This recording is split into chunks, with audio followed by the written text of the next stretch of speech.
As a primary horror fan who fell in love with fantasy and sci-fi in the last few years, I've noticed something in the fantasy and sci-fi book spaces that I've got to talk about. So many creators and readers in this space say things like, I've never read horror, or I don't know if I would like horror, I'm more of a fantasy or a sci-fi fan. And then I see their reviews or their conversations about books that are fantasy and sci-fi that are filled with horror elements, and their favorite aspects of those books are just horror. Oh, I'm such a fantasy fan. I love the White Walkers in Game of Thrones. Horror. Oh my gosh, the Sun Eater series by Christopher Rocchio. I just love the Sea Elson and the Quiet.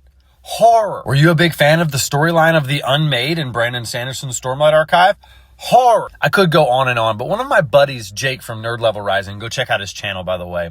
He said something that I think was really interesting when it came to this topic. He thinks that fantasy and sci-fi fans shy away from horror because they think that horror is like schlocky horror movies and that most horror novels don't provide them with what they enjoy from fantasy and sci-fi. And I think he's onto something. I think when we think about horror, oftentimes we think about slasher flicks or maybe schlocky horror films that are looking for jump scares or body horror.